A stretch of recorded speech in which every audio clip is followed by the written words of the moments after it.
안녕하십니까? 이상원 교수입니다.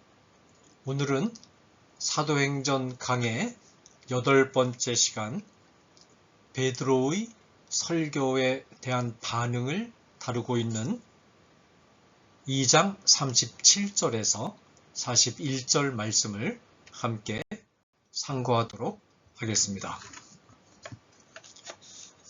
베드로가 행한 첫 설교를 듣고 당시의 청중이 보여준 반응이 2장 37절에서 41절에 기록되어 있습니다.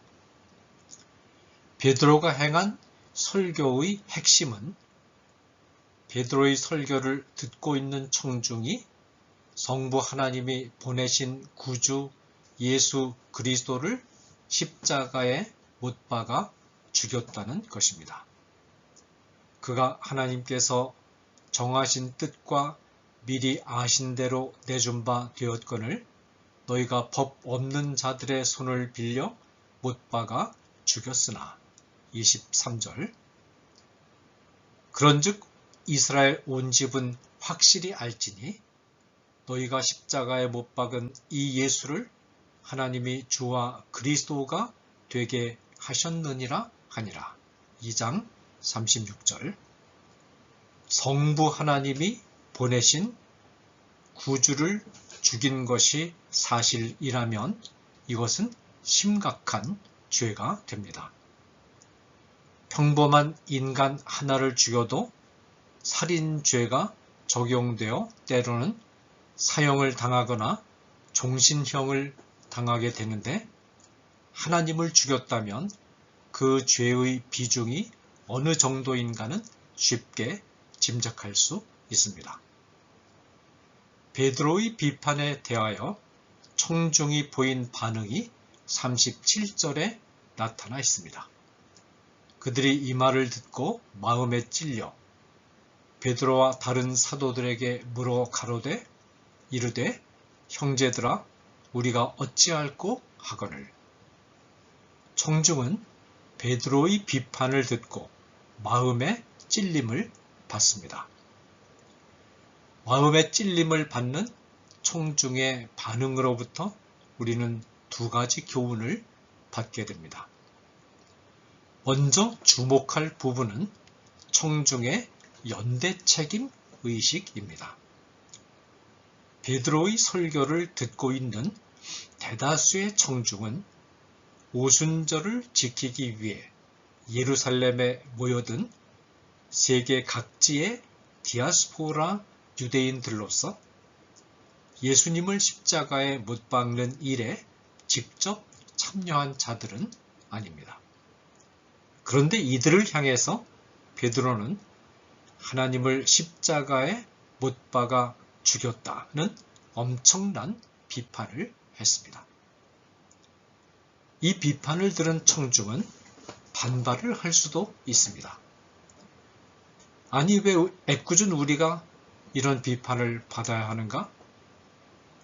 우리가 예수라는 인물을 십자가에 못 박은 것은 아니지 않는가? 그런 비판을 들어야 할 사람은 따로 있지 않은가? 그러나 청중은 그런 반발을 하지 않았습니다. 오히려 청중은 베드로의 말을 듣고 마음에 찔림을 받습니다.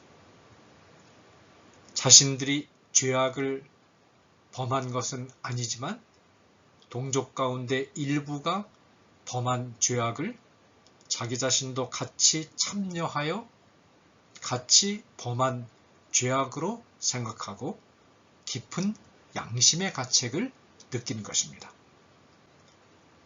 자기 자신이 직접 죄악을 범하는 일에 참여한 것은 아니지만 동족이 범한 죄악을 자기 자신이 범한 죄악으로 고백하는 태도, 이것이 우리가 본받아야 할 태도입니다. 우리가 교회 생활을 하다 보면 비슷한 경우를 빈번하게 만납니다. 목사님이 강단에서 주일에 교회에 출석하지 않은 분들을 책망하는 설교를 할 때 그 설교를 듣는 분들은 대개 주일에 교회에 잘 나오는 분들입니다. 주일에 교회에 잘 나오지 않는 분들은 아예 나오지 않으니까 책망을 들을 수도 없습니다. 이때 회중은 이렇게 불만을 가질 수도 있습니다. 목사님은 엉뚱하게 왜 우리 보고 그런 설교를 하시는가? 우리가 왜 우리와 관계없는 그런 설교를 들으면서 앉아 있어야 한단 말인가? 주일에 교회에 나오지 않는 교인들을 붙잡아 놓고 책망을 해야 의미가 있는 것이 아닌가? 주일 예배에 모범적으로 참여하는 성도가 주일 예배에 빠지는 성도에 대한 책망을 함께 들어야 하는 이유는 무엇일까요? 우리는 교회의 특성이 무엇인가를 잠시 생각해 볼 필요가 있습니다. 성경은 교회를 몸에 비유하고 있습니다. 교회가 몸이라는 말은 몸의 각 지체들이 나눌 수 없는 유기적인 관계 안에 있는 것처럼 교회를 구성하는 성도들 간에도 나눌 수 없는 관계 안에 성도들이 있다는 뜻입니다. 따라서 다른 성도들의 아픔은 곧 나의 아픔과 연결되고 지체들 간에 밀접한 상관관계가 있다는 말이고 다른 지체의 아픔과 문제가 나와 무관할 수 없다는 것을 의미합니다. 한 지체가 아프면 다른 모든 지체가 아프고 한 지체가 건강하면 다른 모든 지체도 그 영향을 받듯이 몸인 교회 안에서 다른 성도들의 아픔은 바로 나의 아픔으로 고백되어야 합니다. 다른 성도가 범한 죄악이 나의 죄악으로 고백되고 다른 성도의 죄악을 책망하는 설교를 내가 들을 때 나도 양심의 찔림을 받고 죄인임을 고백하지 않을 수 없게 됩니다. 이와 같은 연대의식을 성도의 국가 생활에 적용시키는 것도 의미가 있습니다. 성도는 영적 가족 공동체의 지체로서 교회의 회원인 동시에 혈연이 중심이 된 세속 공동체인 국가의 국민이기도 합니다. 국민으로서 국가적 차원에서 범한 죄악을 내가 범한 죄악으로 연대의식을 느끼고 찔림을 받는 태도는 국민에게 주어진 의무입니다. 따라서 이사야 선지자는 자기 자신이 죄악을 범하지 않았음에도 불구하고 자신이 속한 교회이자 국가인 유다 왕국이 죄를 범했을 때 화로다 나여 망하게 되었도다. 나는 입술이 부정한 사람이요 나는 입술이 부정한 백성 중에 거주하면서 만군의 여호와이신 왕을 배웠음이로다 라고 고백했습니다. 청중의 반응으로부터 배울 수 있는 또 한 가지 중요한 교훈은 청중은 자기 자신을 가해자의 입장에 둘 줄 알았다는 것입니다. 우리가 성경을 읽을 때나 설교를 들을 때 두 입장이 나타납니다. 하나의 입장은 가해자의 입장이고 다른 하나의 입장은 피해자의 입장입니다. 그런데 설교를 듣는 대부분의 청중은 언제나 자기 자신을 피해자의 입장에 일치시킵니다.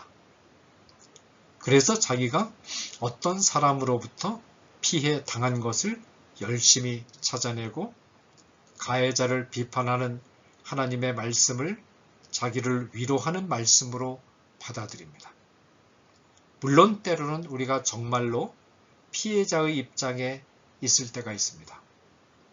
그런데 어떤 경우에는 자기 자신이 가해자의 입장에 있으면서 자기 자신을 피해자의 입장에 두고 설교를 듣고 성경을 읽기 때문에 성경이 가해자에게 가하는 책망과 비판을 자기 자신에게는 적용시키지 않고 상대방에게 적용시켜서 그 사람을 성경을 이용해서 정죄하는 경우가 있습니다.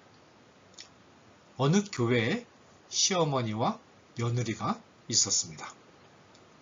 두 사람의 관계가 그렇게 원활하지 않습니다. 두 사람이 어느 날 함께 예배에 참여해서 고통받는 자를 위로하고 고통을 가하는 자를 책망하는 목사님의 설교를 들었습니다. 며느리는 목사님의 설교를 자기를 위로하는 설교로 받아들이면서 자기를 고통을 받는 성도라고 생각했고, 시어머니를 고통을 주는 자로서 하나님의 책망을 받아야 할 대상으로 생각했습니다. 시어머니도 자기를 고통받는 자와 일치시키면서 며느리는 마땅히 책망을 받아야 한다고 생각했습니다.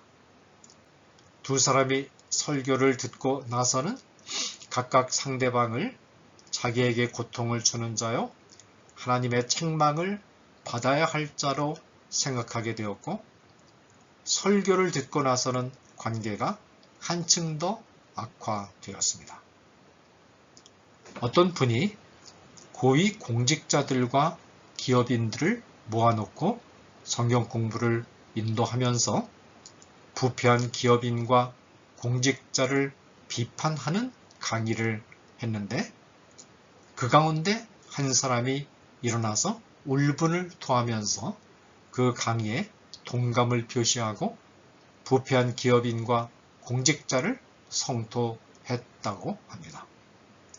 그런데 그 성경 공부를 인도한 분은 실상은 일어나서 울분을 토한 그 사람이 좀 듣고 회개하라고 성경 공부를 인도했는데, 그 사람이 일어나서 같이 울분을 토하는 바람에 당혹감을 느꼈다고 합니다.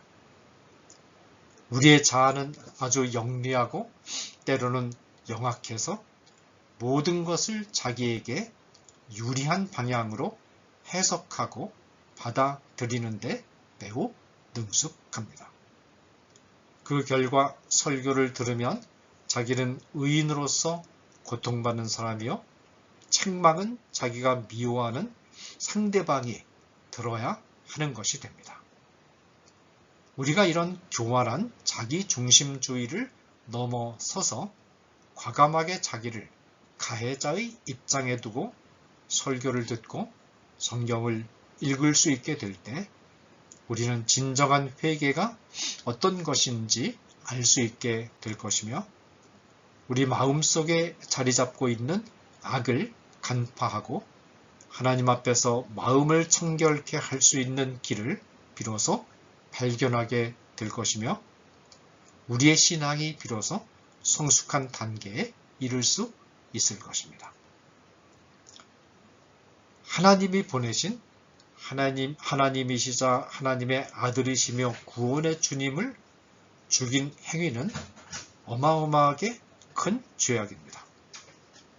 공의로우신 하나님 앞에서 인간이 과연 이 어마어마한 죄악을 용서받을 수 있겠습니까? 베드로의 설교를 들은 청중은 자신들이 하나님을 십자가에 못 박았다는 엄청난 죄악을 저질렀다는 베드로의 지적을 듣고 지금 존유를 느끼고 있는 것입니다.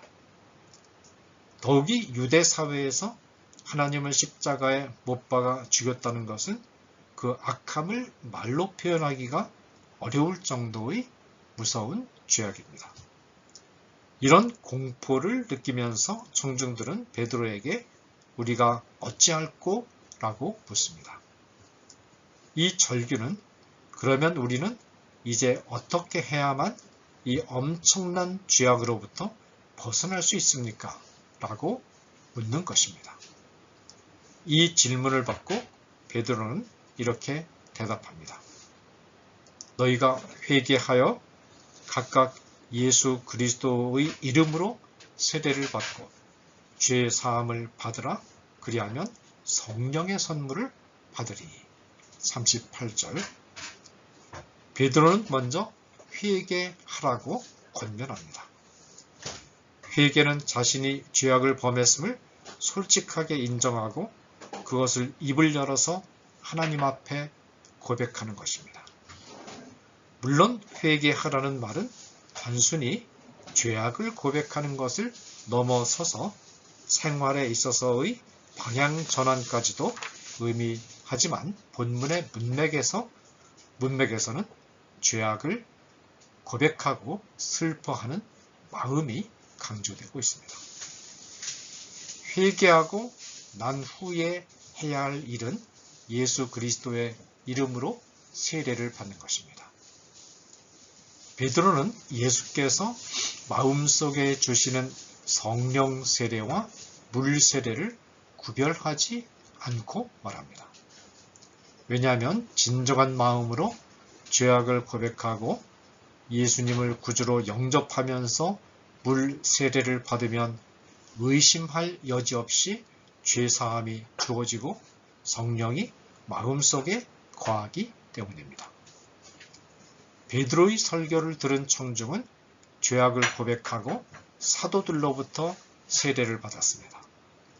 그 말을 받은 사람들은 세례를 받음에 이날의 신도의 수가 3,000이나 더하더라. 41절. 어마어마하게 큰 죄악으로부터 벗어나기 위하여 청중들이 해야 할 일은 회개하고 예수 그리스도의 이름으로 주는 세례를 받는 것입니다. 장구한 기간 동안 산에 들어가서 고행이나 선행을 해야 하는 것이 아니고 많은 업적을 쌓아야 하는 것도 아니고 많은 돈을 헌납해야 하는 것도 아닙니다. 진실한 마음으로 죄악을 고백하고 세례를 받으면 그 어마어마한 죄악의 짐으로부터 해방됩니다.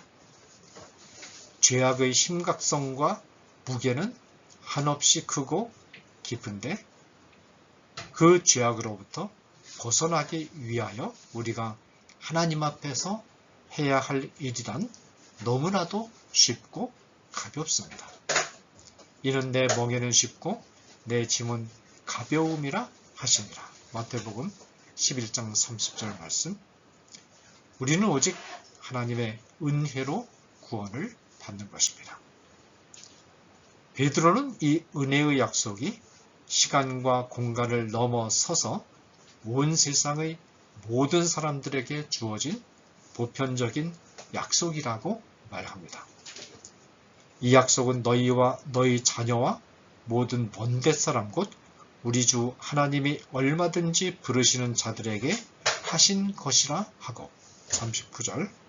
또 여러 말로 확증하며 권하여 이르되 너희가 이 패역한 세대에서 구원을 받으라 하니 40절. 본문에 여러 말로 확증하고 권했다는 것은 본문에 기록된 것 이외에도 베드로가 청중들을 위하여 많은 설교를 했다는 것을 암시해 줍니다. 베드로의 설교를 듣고 세례를 받고 성도가 된 사람의 숫자가 3,000이나 되었다고 본문은 말합니다. 이 숫자는 예수님이 공생의 3년의 기간 동안 거둔 개종자의 숫자를 상회하는 큰 숫자입니다. 여기서 우리는 요한복음 14장 12절에 있는 예수님의 말씀을 생각하게 됩니다. 내가 진실로 진실로 너희에게 이르노니 나를 믿는 자는 내가 하는 일을 그도 할 것이요 또한 그보다 큰 일도 하리니 이는 내가 아버지께 감이라. 감사합니다.